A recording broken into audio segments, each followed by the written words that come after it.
Ravi Prakash Siliconandhra hospital Kuchipudi super speciality వైద్య సేవలు పూర్తిగా ఉచితం.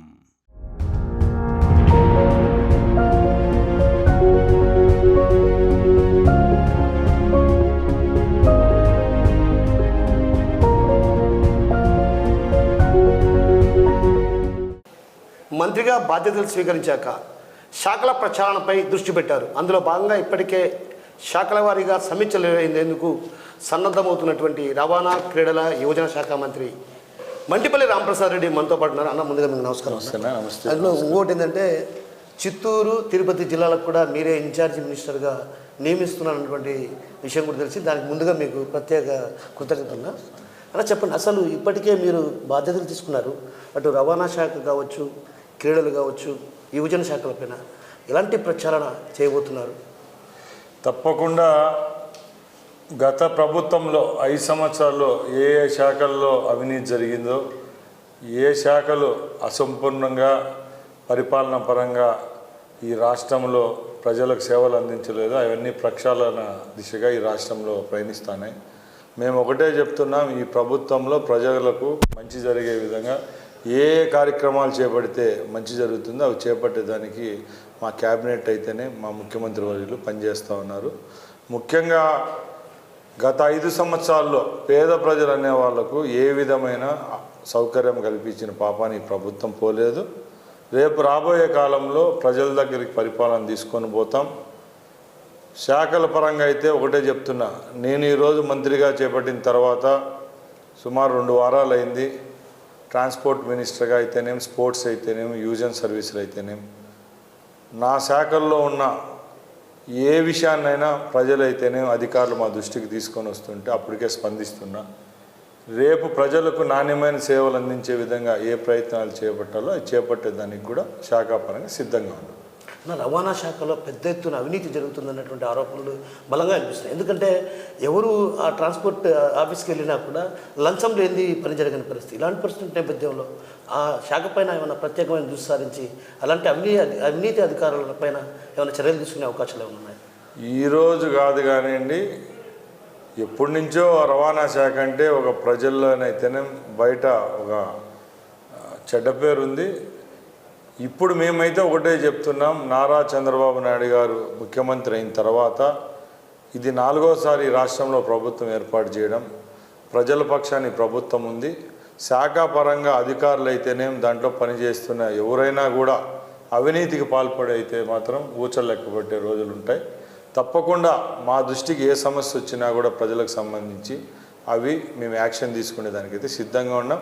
ఇంకొకటి చెప్తున్నా, గత ప్రభుత్వాల్లో 5 సంవత్సరాలు జరిగిన అవినీతి ఇప్పుడు జరుగుతుంది అనుకోవడం కూడా అవివేకం. ఎందుకంటే ఆ రోజుల్లో ఏ శాఖకి ఏ మంత్రి ఉన్నాడో కూడా రాష్ట్ర ప్రజలకు తెలియని రోజులు అవి. ఇప్పుడు గత వారంలో నేను ఆర్టీసీ బస్టాండ్ నెహ్రూ టెర్మినల్కు వెళ్ళడం జరిగింది, ఇక్కడ విజయవాడలో. అక్కడ తిరుగుతా అంటే వాళ్ళే చెప్తున్నారు, 5 సంవత్సరాల్లో రాష్ట్రానికి రవాణా మంత్రి ఎవరో కూడా తెలియదని చెప్పి చాలామంది స్కూల్ పిల్లలు చెప్పినారు. అదే ఈ ప్రభుత్వంలో శాఖాపరంగా ఏ రోజైతే మంత్రివర్గంలో మాకు చోటు ఇచ్చారో ఆ రోజు నుంచి తక్షణం మేము స్పందిస్తున్నాం. ఎందుకంటే ఆర్టీసీ అనేది ఏషియాలోనే బిగ్గెస్ట్ సిస్టమ్ అంది.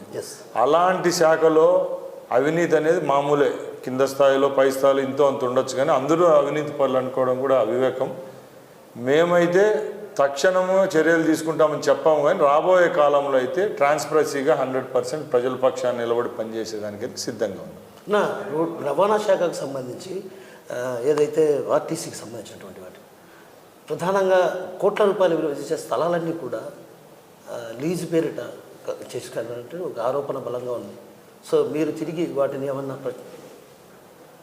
ఇది ఎవరైనా ఒప్పుకోవాల్సింది. ఎందుకంటే ఈ రాష్ట్రంలోనైతేనేం, గతం తెలంగాణలో అయితేనేం ఎక్కడా లేని విధంగా ఏ సంస్థకు లేని విలువైన భూములు అయితే మనకే ఉన్నాయి.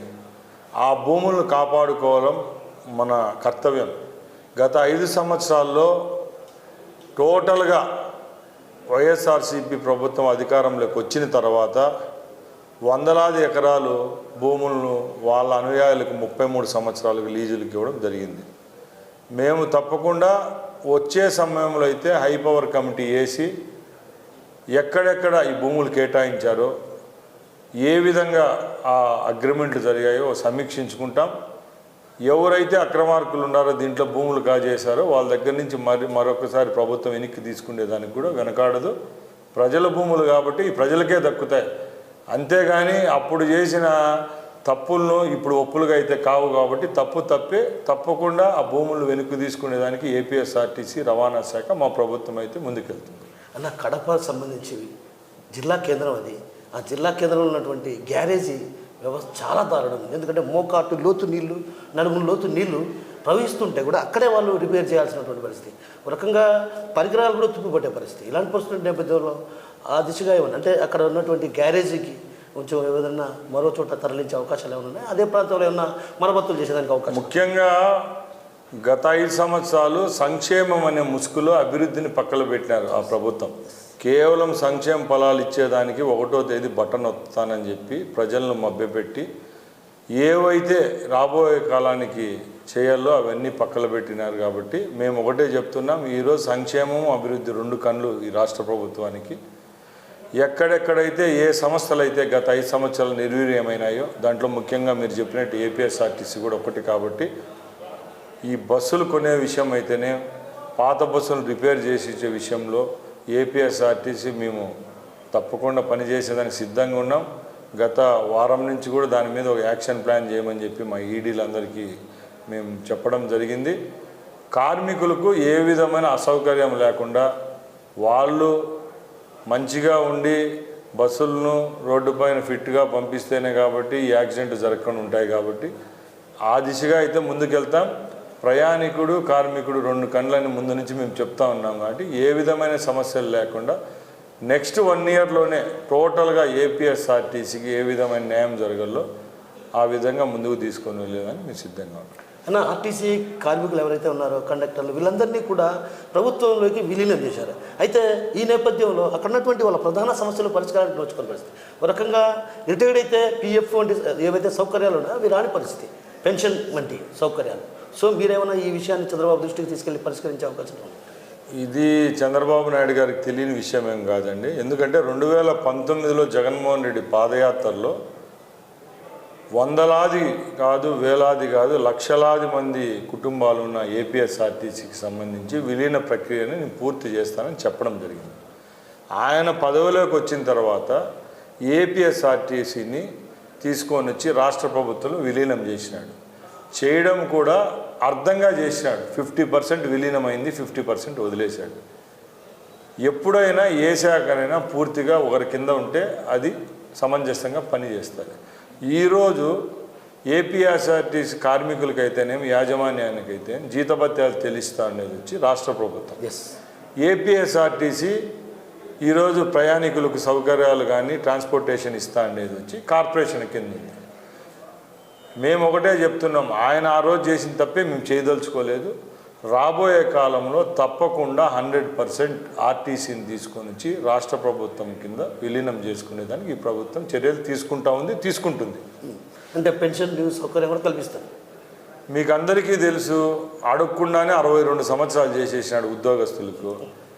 అది తెలియని వాళ్ళు ఏమనుకుంటారంటే జగన్మోహన్ రెడ్డి 2 సంవత్సరాలు బోనస్ ఇచ్చినాడని అందరూ అనుకుంటారు. మనం ఒకసారి లౌకికంగా ఆలోచిస్తే పెన్షన్ రాష్ట్ర ప్రభుత్వాల నుంచి రావాల్సిన ఇన్సెంటివ్స్ అయితేనే ఇవన్నీ ఆయన ముఖ్యమంత్రిగా ఉన్నప్పుడు ఆయన కార్యకలాపాలు, ఆయన మెహర్బానీ కోసం ఖర్చు పెట్టడం జరిగింది. వీళ్ళకి ఇచ్చేదానికి డబ్బులు లేవు కాబట్టి ఆ 2 సంవత్సరాలు ఎక్స్టెన్షన్ ఇచ్చినాడు. మేము ఒకటే చెప్తున్నాం, ఆయన చేసిన తప్పులు ఈ ప్రభుత్వం చేసేదానికి సిద్ధంగా లేదు. ఆ తప్పులు చేసిన వాళ్ళంతా రేపు జైలుకు పోయేదానికి సిద్ధంగా ఉన్నారు. మా ప్రభుత్వంలో అయితే ఈరోజు 0% అప్పులు ఇచ్చినా కూడా ఈ రాష్ట్రం బాగుండేది. వేలాది కోట్లుగా అప్పులుగా ఇచ్చిపోయినాడు.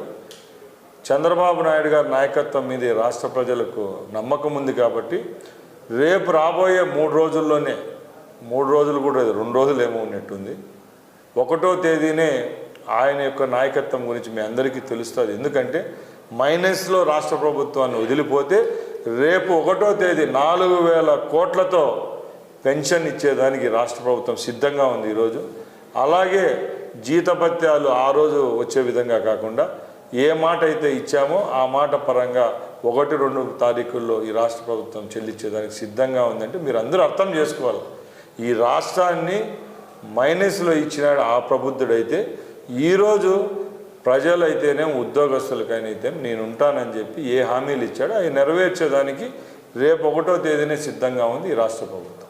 అన్న కొంత అపోహ ఉంది, ఏదైతే ఉచిత ప్రయాణం పైన కొంత అపోహలు ఉన్నాయి, ఏదైతే జిల్లా నుంచి జిల్లా వరకు మాత్రమే ఉంటుంది అట్లా అపోహలు ఉన్నాయి.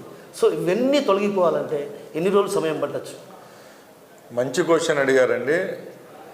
జగన్మోహన్ రెడ్డి ప్రభుత్వంలో మీరు అందరూ చూశారు, ఏ కార్యక్రమం మొదలుపెట్టినా ఆ కార్యక్రమం మొదలుపెట్టిన రోజే ఉంటుంది. 108 అనుకోండి, 104 అనుకోండి, మున్సిపాలిటీ వాళ్ళకి ఇచ్చిన ట్రాన్స్పోర్టేషన్ వెహికల్స్ అనుకోండి, ట్రాక్టర్లు అనుకోండి, రైతులకు ఇచ్చినట్టు ఆడంబరంగా కార్యక్రమాలు మొదలు పెడతారు.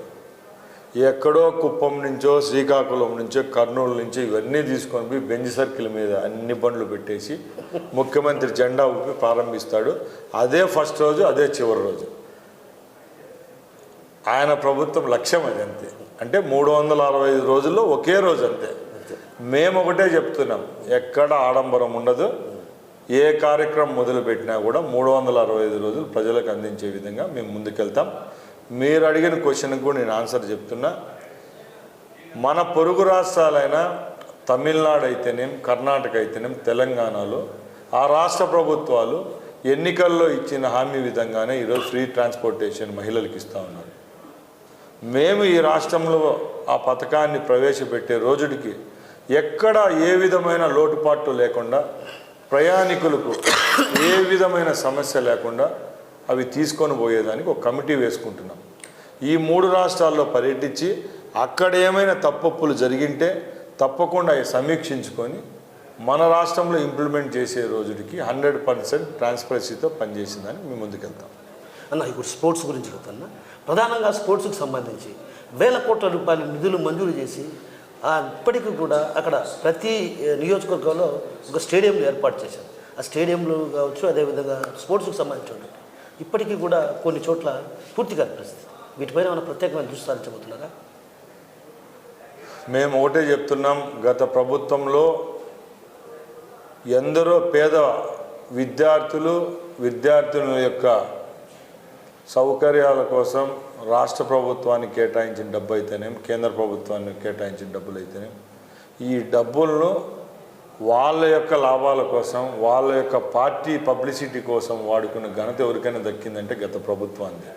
మీరు అందరూ చూసినారు, 5 సంవత్సరాల ప్రభుత్వ లాస్ట్ స్టేజ్లో ఆడుదాం ఆంధ్ర అనే ఒక పథకాన్ని తీసుకొని వచ్చి వారం రోజుల ప్రోగ్రాంకు 100 కోట్ల రూపాయలు ఖర్చు పెట్టడం ఇది ఏమైనా సమంజసమా అని మీ తరపున అడుగుతున్నా.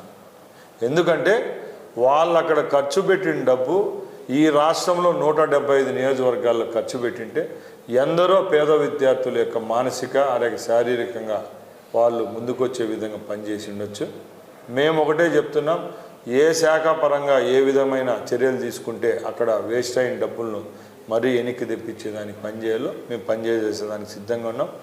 అదేవిధంగా తెలుగుదేశం పార్టీ మార్కు ఉండే విధంగా యువకులకైతేనే, యువజన సర్వీసులకైతేనే సంబంధించిన విషయంలో మేము ఒకటే హామీ ఇస్తున్నాం. ప్రతి ఒక్క నియోజకవర్గంలో ఒక పైలట్ ప్రాజెక్ట్ రూపంలో కార్యక్రమాన్ని చేపడతాం. గ్రామ స్థాయి నుంచి మండల స్థాయి నుంచి నియోజకవర్గ స్థాయి, జిల్లా నుంచి రాష్ట్రము, కేంద్రము, అంతర్జాతీయ స్థాయిలో ఏ విధమైన చర్యలు తీసుకుంటే ఇక్కడున్న విద్యార్థులకు స్పోర్ట్స్ పరంగా మంచి జరుగుతుందో ఆ విధంగా చేయబోయే కార్యక్రమాలన్నీ ఒక ప్రణాళికబద్ధంగా తీసుకుని పోయేదానికి నేను ఆ శాఖ మంత్రిగా నేను హామీ ఇస్తున్నా. అలాగే రేపు యువతకు ఏ విధమైన అవకాశాలు పైన ఇంటర్నేషనల్ స్థాయిలో వచ్చినా కూడా వాళ్ళకు ఆర్థికపరమైన సమస్యలు ఏమైనా ఉన్నా కూడా ఈ రాష్ట్ర ప్రభుత్వం భరించేదానికి కూడా సిద్ధంగా ఉంది. అన్న ఒకటి స్పోర్ట్స్ స్కూల్స్లో ఏదైతే ఫ్యాకల్టీలో ఉన్నటువంటి సాధారణంగా అమ్మాయిలు ఉన్న చోట కోచులు అబ్బాయిలు ఉన్నటువంటి పరిస్థితి. కడపే తీసుకోవచ్చు, స్విమ్మింగ్ అమ్మాయిలు స్విమ్మింగ్ చేస్తుంటే అక్కడ కోచ్ మగవాళ్ళు ఉంటారు. సో ఇలాంటి వాటిపైన ప్రత్యేకమైన దృష్టి సారించే అవకాశం తప్పకుండా అన్న. మేము ఒకటే చెప్తున్నాం, గత ప్రభుత్వం ఆకట్టు 5 సంవత్సరాలు ఏ శాఖను పట్టించుకోకుండా ఇష్టారాజ్యంగా అధికారుల మీద వదిలేసే ప్రసక్తే లేదు. ప్రతి ఒక్క శాఖలో మీరు అన్నట్టు స్పోర్ట్స్ అయితేనేం ఏ శాఖలోనైనా కూడా ఏ విధమైన చర్యలు తీసుకుంటే అక్కడున్న విద్యార్థులకు మేలు జరుగుతుందో ఆ విధంగా ముందుకెళ్తాం. నా గ్రామీణ స్థాయిలో క్రీడాకారులను అంటే ఎవరైతే గ్రామీణ స్థాయిలో కొందరుంటారు క్రీడాకారులు వారిని చైతన్యపరిచే దిశగా గ్రామ పంచాయతీలకు ప్రతి ఏటా 25,000 రూపాయలు ఏదో సెంట్రల్ నుంచి వస్తుంది ఫండ్స్. సో ఆ సెంట్రల్ నుంచి వచ్చే ఫండ్స్ను గ్రామ స్థాయిలో ఉపయోగించి గ్రామీణ స్థాయిలో ఉన్నటువంటి క్రీడాకారుల నైపుణ్యాన్ని వెలికి తీసే అవకాశాలు ఏమన్నా ఉన్నాయా మీ ప్రభుత్వం? నేను మీకు ముందే చెప్పినామండి, ఉన్న 175 నియోజకవర్గాల్లో గ్రామ స్థాయి నుంచి మండల స్థాయి వరకు ప్రతి ఒక్క గ్రామంలో స్పోర్ట్స్ అనేదానికి ఏ విధమైన ప్రిఫరెన్స్ ఇస్తే అక్కడున్న విద్యార్థులకైతే స్పోర్ట్స్మెన్స్కి అయితే మంచి జరుగుతుందో దానికి ఒక ప్రాజెక్ట్ తయారు చేస్తున్నాం. తప్పకుండా ఆ కార్యక్రమాన్ని సక్సెస్ చేసేదానికి మేము ముందుకెళ్తాం. ముఖ్యంగా స్పోర్ట్స్కి సంబంధించి రాష్ట్రాల కంటే కేంద్రం నుంచి నిధులు చాలా రావాలి కాబట్టి గత ప్రభుత్వాలు వాళ్ళ కోసమో వాళ్ళ కేసుల కోసమో కేంద్ర ప్రభుత్వం మీద ప్రెషర్ పెట్టకుండా డబ్బులు తెచ్చుకోకుండా వాళ్ళ పని వాళ్ళు చేసుకొని పోయేవాళ్ళు. మేము ఈరోజు భారతదేశ ప్రభుత్వంలో సుమారుగా స్పోర్ట్స్కు యూజ్ అండ్ సర్వీసులకు ఒక సంవత్సరానికి 30,000 కోట్ల రూపాయలు ఖర్చు పెడతా ఉంది.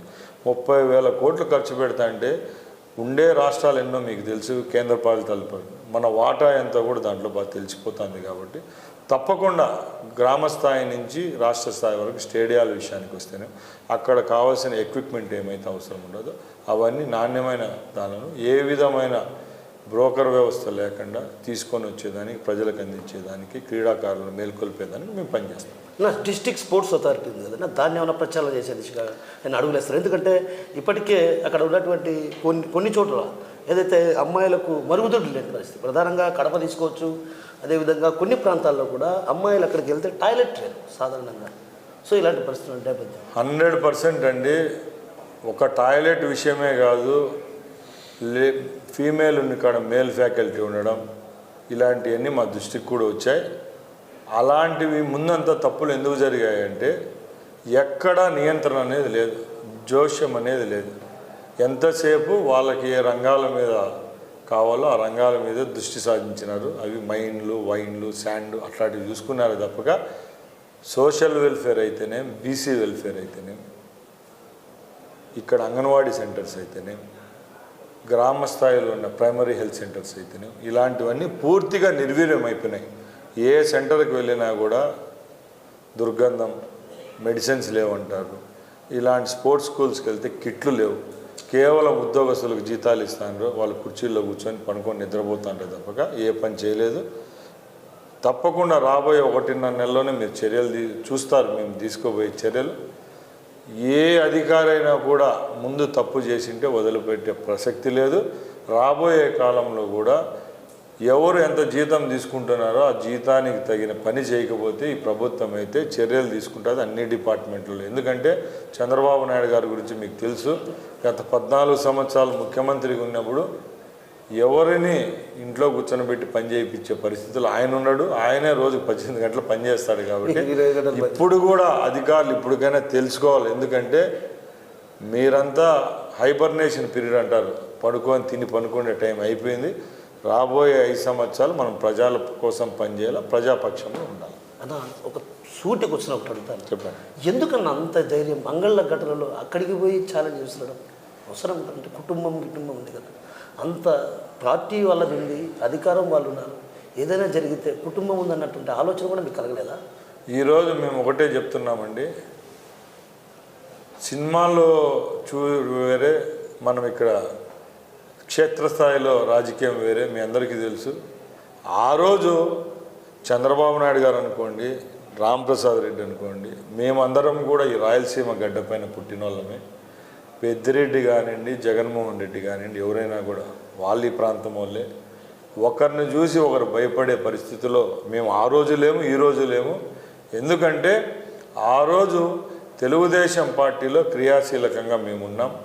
మా నాయకుడు అపోజిషన్ లీడర్గా ముందు 3 పర్యాయాలు ముఖ్యమంత్రిగా పనిచేసిన వ్యక్తి ప్రాజెక్టులు పర్యవేక్షించేదానికి, అక్కడ జరిగిన అవకతవకలు వేలెత్తి చూపించేదానికి కార్యక్రమానికి ఇచ్చేస్తే మీరు సెక్యూరిటీ ప్రొవైడ్ చేసేది పక్కన పెట్టి మీ రౌడీ మూకలు 3 టర్ములు ముఖ్యమంత్రిగా పనిచేసిన పెద్ద మనిషి మీద రాళ్ల దాడి చేయించడం ఘటన ఇది నిజమా? ఇది కరెక్టా అని అడుగుతున్నా.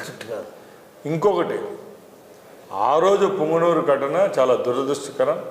ఎందుకంటే ఆ రోజు పోలీసుల మీద దాడి జరిగింది. ఆ దాడికి ఎవరు? వైసీపీ మూకలే కారణం. ఎందుకంటే ఒక అపోజిషన్ లీడరు ఒక నియోజకవర్గంగా పర్యటిస్తూ ఉంటే రానీకుండా ఊరు బయట బారికేడ్లు పెట్టడం, అక్కడ వైసీపీ వాళ్ళు కవింపు చర్యలు చేయడం చాలా తప్పు. రాబోయే కాలంలో కూడా చట్టపరంగా దీని మీద మేము ఎంక్వైరీ చేయించేదానికి కూడా ఈ ప్రభుత్వం ఈరోజు సిద్ధంగా ఉంది. ఆ రోజు కేవలం కొన్ని మీడియా సంస్థల్లో, కొన్ని పేపర్లలో తెలుగుదేశం వాళ్ళు పని కట్టుకొని దాడి చేసినారు అని చెప్పడం జరిగింది. ఆ రోజు ఆ దాడి, ఆ ఘటన గురించి అందరికీ ప్రజానికులకు కూడా తెలిసే పరిస్థితి ఉంది. కాబట్టి రాబోయే కాలంలో అన్నీ బయటకు వస్తాయి. మేమైతే ఒకటే చెప్తున్నాం, గత 5 సంవత్సరాల్లో అధికారాన్ని అడ్డబెట్టుకొని ధనబలంతో ఎవరైతే తొడలు కొట్టి మీసాలు తిప్పినారో వాళ్ళందరూ ఈ రాష్ట్రం కాదు దేశం వదిలిపోయే రోజు దగ్గరలో ఉంది. ఎందుకంటే మేము కవింపు చర్యలు చేయడం, దాడి చేయము. ఎందుకంటే 20 రోజుల్లో అయింది ప్రభుత్వం ఏర్పాటయ్యి, ఎక్కడ ఏ విధమైన ఘటనలు జరిగినా కూడా మా మీద వేసే నెపాలు వేస్తున్నారు తప్పక ఈ ప్రభుత్వం నిష్పక్షపాతంగా పనిచేస్తుందని ప్రజలందరికీ తెలుసు. కాబట్టి శాంతియుతంగా మేముంటాం. చట్టపరంగా ఏవైతే చర్యలు తీసుకోవాలా, ప్రజలకు సంబంధించిన మైన్లు అయితేనేం, ప్రజలకు సంబంధించిన గ్రానైట్ క్వారీలు అయితేనేం, ఆస్తులు అయితేనేం, మఠాలకు సంబంధించిన భూములు అయితే ఎక్కడెక్కడ దాష్టికంగా రాసుకొని అనుభవించినారో అవన్నీ కక్కిచ్చేదానికి రూపాయితో సహా కక్కిచ్చేదానికి రాష్ట్ర ప్రభుత్వం చర్యలు తీసుకుంటుంది. మేమైతే ఆ రెడ్డికి భయపడేదానికి లేదండి. మేము ఈ గడ్డలో పుట్టిన వాళ్ళం కాబట్టి మరొక్కసారి మేము అందరూ తెలియజేసుకుంటాం. అంటే అంత డేరు ఒక్కసారిగా పోయి మీరు అక్కడికి పోయి ఛాలెంజ్ విసిరడం, రకంగా ఇంతమంది నాయకులు ఉన్నారు. ఇప్పుడు ఓన్లీ మండిపల్లి రామప్రసాద్ రెడ్డి ఇప్పుడు కూడా ఒకటే చెప్తున్నాం, న్యాయం గెలిచింది, ధర్మం గెలిచింది. ఈరోజు భారతదేశ చరిత్రలోనే ఏ రాష్ట్రంలో ఇవ్వలేని విధంగా, ముందు ఇప్పుడు జరగని విధంగా భారతదేశ చరిత్రలోనే ఈరోజు ప్రభుత్వం ఏర్పాటు చేశాను. ప్రజలు అంగీకరించి మాకు జయకేతనం ఎగరవేసినాం. ఇప్పుడు కూడా చెప్తున్నాం, ఇప్పటికైనా వాళ్ళు తప్పుడు స్టేట్మెంట్ చాలే వాళ్ళ. నిన్న మొన్న చూశారు, 26 జిల్లాలుంటే 26 జిల్లాల్లో ప్రజల ఆస్తులు కాజేసుకొని వంకపురం పోగులు, గవర్నమెంట్ ల్యాండ్, రూపాయికి 2 రూపాయలు 100 రూపాయలకు గవర్నమెంట్ దగ్గర అగ్రిమెంట్లు చేసుకొని పెద్ద పెద్ద విలాసవంతమైన ఆఫీసులు కట్టిన చరిత్ర ఎవరికైనా దక్కిందంటే జగన్మోహన్ రెడ్డికి. ఇంకొకటి, మేము ప్రజల పక్షాన మేము ఒకటే చెప్తున్నాం, ఇది తెలుగుదేశం పార్టీ కోసమో ఈ ప్రభుత్వం కోసమో చేపడుతున్న చర్యలు కాదు. కేవలం ప్రజాధనం ఏ విధంగా జగన్మోహన్ రెడ్డి అనేవాడు వైజాగ్ దగ్గర నుంచి ఈ రాయచోటి వరకు ఉపయోగించుకొని ఇంతంత మేడలు కట్టి ఈరోజు ఎప్పుడూ నేనే ముఖ్యమంత్రిగా ఉంటాను కలల్లో ఆయన స్వప్నంలో అట్లే ముందుకెళ్తా ఉన్నాడు. అవన్నీ చెదిరిపోయినా ఈరోజు ప్రజలంతా ఇవన్నీ చూస్తున్నారు. దాని అందరికీ కారణం సోషల్ మీడియా అయితేనే, ప్రింట్, మీలాంటి వాళ్ళు బయట పెడుతున్నారు. కాబట్టి రాబోయే కాలంలో వైసీపీ మనుగడ అనేది ఉండదు. ఎందుకంటే వాళ్ళు చేసిన అరాచకాలకు ప్రజలే బుద్ధి చెప్పినారు, నమ్మే పరిస్థితులు అయితే లేరు. అయితే మీరు కూడా కట్టుకున్నారు కదా, మీరు కూడా పార్టీ కార్యాలయాలు నెల్లూరులో పెద్ద ఎత్తున పార్టీ కార్యాలయం కట్టారు. అదేవిధంగా 2015లో కూడా మీ చంద్రబాబు ఇచ్చిన జీవోనే మేము ఇది చేస్తున్నాం అన్నటువంటి విషయాన్ని చెప్తున్నారు. న్యాయపరంగా ఒకసారి ఆలోచించండి. వాళ్ళు కట్టినారు, మేము కట్టినా, ఎవరు కట్టినా తప్పు అయితే తప్పే, ఒప్పు అయితే ఒప్పు. ఈరోజు తెలుగుదేశం పార్టీ ఆఫీసు హైదరాబాదులో ఉంది, మెయిన్ ఆఫీసు. విజయవాడలో ఆఫీస్ ఉంది. మా నెట్లో ఉంటాయి టోటల్ డాక్యుమెంటేషన్, ఏ విధంగా భూములు గవర్నమెంట్ ఇచ్చిందో, దానికి గవర్నమెంట్ ప్రతిఫలంగా ఏమి మా తెలుగుదేశం పార్టీ కట్టిందో అన్నీ ఉన్నాయి. జగన్మోహన్ రెడ్డి ఆ రోజు ప్రభుత్వంలో ఉన్నప్పుడు ఏ విధమైన డాక్యుమెంటేషన్తో 26 జిల్లాలకు సంబంధించిన ఈ పార్టీ ఆఫీసులు కట్టేదానికి పర్మిషన్లు తీసుకున్నాడు. చట్టబద్ధంగా భూములు వాళ్ళ పార్టీ వాళ్ళకు ఈ ప్రభుత్వం, ఆ రోజు ప్రభుత్వం అగ్రిమెంట్ చేసిందో మీరు చూడండి. నిజానిజాలు మీకే బయటపడతాయి. ఎందుకంటే నేను ఒక పేపర్ కూడా మీ దానికి ఇచ్చేదానికి సిద్ధంగా ఉన్నా.